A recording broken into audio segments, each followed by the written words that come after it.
નમસ્કાર મિત્રો, અમારા નવા વિડીયોમાં આપ સૌનું હાર્દિક સ્વાગત છે। તો આજે આપણે વાત કરીએ રિક્ષા ચલાવતા યુવકે એક અજાણી છોકરી સાથે એવું કર્યું કે તેની સાથે બનેલ ઘટના। એક રિક્ષા ચાલકે વરસાદમાં પલળતી એક અજાણી છોકરીને મફતમાં ઘરે પહોંચાડી દીધી। તેને ક્યાં ખબર હતી કે તેની આ નાનકડી નેકી આખી જિંદગી માટે એનું જીવન બદલી નાખશે।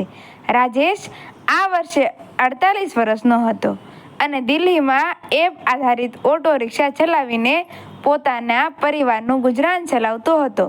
દરરોજ સવારે લગભગ 5:30 વાગ્યે તે ઘરેથી નીકળી જતો અને મોડી રાત સુધી દિલ્હીના ભીડભાડવાળા રસ્તાઓ પર મુસાફરોને લાવવા લઈ જવાનું કામ કરતો। કમાણી બહુ વધારે નહોતી। ભાડું, પેટ્રોલ, દીકરીની સ્કૂલની ફી અને ઉત્તર પ્રદેશના પોતાના ગામમાં રહેતી ઘરડી માતાની દવાઓનો ખર્ચ કાઢ્યા પછી તેની પાસે ભાગ્યે જ કંઈક બચતું હતું। છતાં રાજેશે ક્યારેય પોતાના નસીબને કોસ્યું નહોતું। તેની બસ એક જ ઈચ્છા હતી કે તેની દીકરી સારી રીતે ભણી ગણી જાય અને તેની માતાને સમયસર દવાઓ મળતી રહે।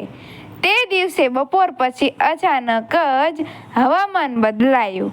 કાળા વાદળોએ આકાશને ઢાંકી દીધું અને થોડી જ વારમાં એટલો ભારે વરસાદ શરૂ થયો કે રસ્તાઓ પાણીથી ભરાવા લાગ્યા। રાજેશે પોતાની ઓટો એક બંધ દુકાનના શેડ નીચે છોડી દીધી અને વરસાદ ઓછો થવાની રાહ જોવા લાગ્યો। તે નવી સવારીની આશામાં મોબાઈલની સ્ક્રીન પર જોઈ રહ્યો હતો કે તેની નજર રસ્તાની બીજી બાજુ ઊભેલી એક યુવતી પર પડી। તેની ઉંમર લગભગ 26 વર્ષ હશે। આશા રંગનો ડ્રેસ વરસાદમાં પૂરેપૂરો પલળી ગયો હતો। લાંબા વાળ ચહેરા પર ચોંટી ગયા હતા અને ઠંડીના કારણે તે ધ્રુજી રહી હતી। તે વારંવાર રસ્તા તરફ જોઈ રહી હતી, પરંતુ તેની આંખોમાં સ્પષ્ટ ગભરામણ દેખાઈ રહી હતી અને આવી જ રીતે થોડીવાર સુધી જોયા પછી રાજેશથી રહેવાયું નહીં। એટલા માટે તે ઓટો લઈને તેની પાસે પહોંચ્યો અને બોલ્યો, "મેડમ, તમે ઠીક છો દીકરી? કોઈની રાહ જુઓ છો?" આવી જ રીતે યુવતીએ માથું ઊંચું કર્યું। તેનો અવાજ ધ્રુજી રહ્યો હતો, "ભૈયા, મારું પર્સ રસ્તામાં કોઈએ છીનવી લીધું। ફોનની બેટરી પણ પૂરી થઈ ગઈ છે। મારી પાસે પૈસા નથી અને મને સમજાતું નથી કે હું ઘરે કેવી રીતે જાઉં." રાજેશે એક પળ માટે તેને ફોન જોઈ તેને પોતાની 14 વર્ષની દીકરી યાદ આવી ગઈ। તેણે વિચાર્યું, જો ક્યારેય મારી દીકરી આવી મુશ્કેલીમાં ફસાઈ જાય તો હું પણ એવું જ ઈચ્છીશ કે કોઈ સારો માણસ તેની મદદ કરી દે। રાજેશે તરત જ ઓટોની સીટ નીચે રાખેલો એક સાફ ટુવાલ કાઢીને તેને આપ્યો અને કહ્યું, "પહેલાં આ લઈ લો, ઠંડી લાગી જશે, પછી બેસી જાઓ, હું તમને ઘરે મૂકી આવું." યુવતી આશ્ચર્યથી તેને જોવા લાગી, "પણ ભૈયા, મારી પાસે તમને આપવા માટે એક રૂપિયો પણ નથી." રાજેશ હસી પડ્યો, "પૈસા તો પછી પણ કમાઈ શકાશે। આટલા વરસાદમાં તમને અહીં એકલા છોડીને હું ન જઈ શકું। બેસી જાઓ." યુવતી થોડી ક્ષણો ચૂપ રહી અને પછી ઓટોમાં બેસી ગઈ। તેણે જણાવ્યું કે તેનું નામ અનન્યા હતું અને તેનું ઘર ગુરુગ્રામમાં હતું।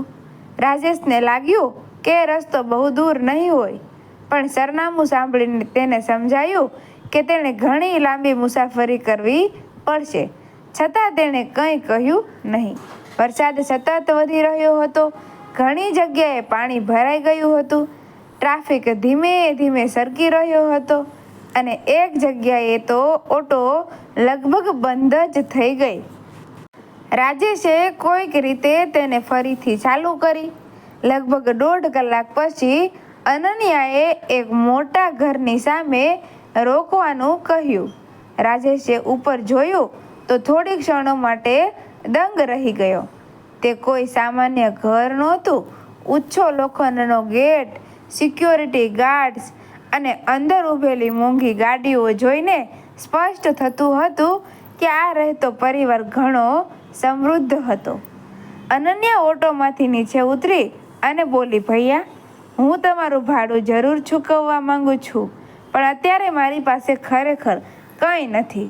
તેણે પોતાના વાળમાં લગાવેલી મોતીવાળી એક નાની હેર ક્લિપ કાઢી દીધી.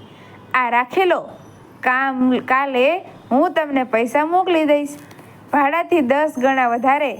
રાજેશે તરત જ હાથ પાછો ખેંચી લીધો. ના દીકરી, આની જરૂર નથી, પણ તમે મારા માટે આટલો લાંબો રસ્તો કાપ્યો છે. રાજેશે હસતા હસતા કહ્યું, ક્યારેક કોઈ જરૂરિયાતમંદને જુઓ તો એની મદદ કરી દેજો. મારું ભાડું એ જ દિવસે મળી જશે. અનન્યાની આંખો ભરાઈ આવી. રાજેશે કદાચ આના પર ધ્યાન પણ ન આપ્યું. તેણે માત્ર એટલું જ કહ્યું, હવે જલ્દી અંદર જાઓ, તમારા ઘરવાળા ચિંતા કરતા હશે. પછી તેણે ઓટો ઘુમાવી અને ત્યાંથી જતો રહ્યો. આખા રસ્તે તેના મગજમાં બસ એક જ ચાલતું હતું કે આજે તેની અડધા દિવસની કમાણી ચાલી ગઈ. પણ તેના દિલમાં એક અજીબ શાંતિ હતી. તેને એ બિલકુલ ખબર નહોતી કે જે છોકરીને તે હમણાં છોડીને આવ્યો એ કોણ હતી અને તેના પરિવારનું નામ દિલ્હીના મોટા ઉદ્યોગપતિઓમાં કેમ લેવાતું હતું. બીજી સવારે રાજેશ હંમેશની જેમ રસ્તાની બાજુમાં આવેલી ચાની દુકાને બેઠો હતો. તેણે 10 રૂપિયાની ચા મંગાવી અને મોબાઈલ પર સવારે મળવાની રાહ જોવા લાગ્યો. ત્યારે જ તેની સામે એક ચમકતી કાળી કાર આવીને ઊભી રહી. રાજેશે પહેલાં બહુ ધ્યાન ન આપ્યું, પણ કારનો દરવાજો ખુલ્યો અને લગભગ 55 વર્ષની ઉંમરનો એક વ્યક્તિ બહાર આવ્યો. સફેદ કુર્તા ઉપર ઘાટા રંગનું નહેરુ જેકેટ પહેરેલા એ માણસની સાથે ડ્રાઈવર અને એક બીજો વ્યક્તિ પણ હતો. તે સીધો રાજેશ પાસે આવ્યો. રાજેશે આશ્ચર્યથી તેની તરફ જોયું. તે માણસે થોડી ક્ષણો તેને ધ્યાનથી જોયો અને પૂછ્યું, શું તમે જ એ રાજેશ છો જે ગઈકાલે રાત્રે મારી દીકરી અનન્યાને વરસાદમાં ઘરે મૂકી ગયા હતા? રાજેશ ધીમેથી ઊભો થઈ ગયો. જી, હું જ છું. પણ વાત શું છે સાહેબ? તમારી દીકરી ઠીક તો છે ને? તે માણસના ચહેરા પર અચાનક એવી સ્મિત આવી જેને જોઈને રાજેશ વધુ મૂંઝાઈ ગયો. તેણે રાજેશના ખભા પર હાથ મૂક્યો અને કહ્યું, તે બિલકુલ ઠીક છે. પછી તેણે એવી વાત કહી જેની રાજેશે જિંદગીમાં ક્યારેય કલ્પના પણ કરી નહોતી. તે વ્યક્તિએ ભારે અવાજે કહ્યું, મારું નામ દેવરાજ સિંઘાનિયા છે. હું સિંઘાનિયા ગ્રુપ ઓફ હોસ્પિટલ્સનો ચેરમેન છું. કાલે રાત્રે મારી દીકરીની તબિયત ખરાબ હતી. તેને ડાયાબિટીસની બીમારી છે. જો તમે તેને સમયસર ઘરે ન પહોંચાડી હોત તો તેનું શુગર લેવલ એટલું ઘટી ગયું હોત કે તે કોમામાં પણ જઈ શકી હોત. તે કોઈની મદદ નહોતી માંગી શકતી કારણ કે તેનું બધું જ છીનવાઈ ગયું હતું. આવી જ રીતે રાજેશ આ સાંભળીને સ્તબ્ધ થઈ ગયો. તેને લાગ્યું કે તેણે ફક્ત એક વરસાદમાં ફસાયેલી વ્યક્તિની મદદ કરી હતી, કોઈનો જીવ નહોતો બચાવ્યો. આવી જ રીતે દેવરાજ સિંઘાનિયાએ પોતાના સાથીદાર તરફ ઈશારો કર્યો. તે વ્યક્તિએ એક ફાઇલ અને એક કવર રાજેશ તરફ લંબાવ્યા. તમે પૈસા નહોતા લીધા રાજેશભાઈ, પણ તમે મારી દીકરીને કહ્યું હતું કે કોઈ જરૂરિયાતમંદને મદદ કરી દેજો. મેં મારી દીકરીને આપેલું વચન પૂરું કર્યું છે. દેવરાજ સિંઘાનિયાએ કહ્યું, આ શું છે સાહેબ?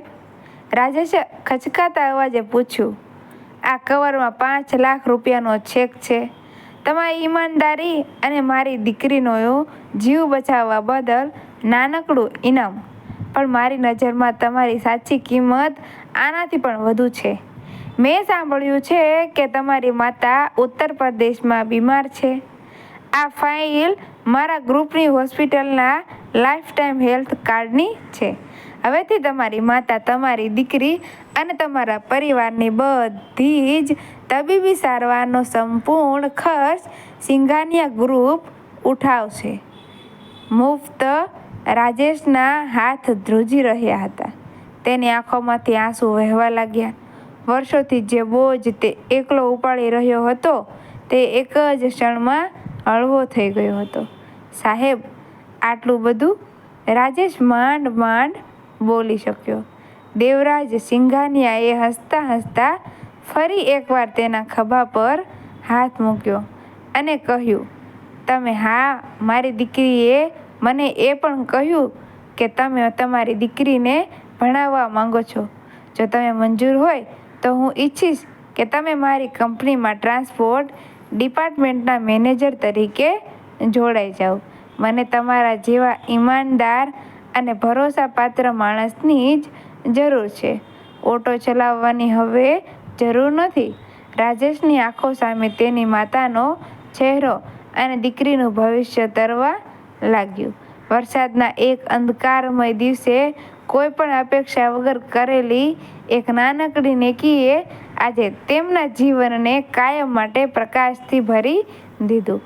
તેને સમજાયું કે દુનિયામાં સારા કર્મોનો બદલો કોઈને કોઈ સ્વરૂપે જરૂર મળે છે.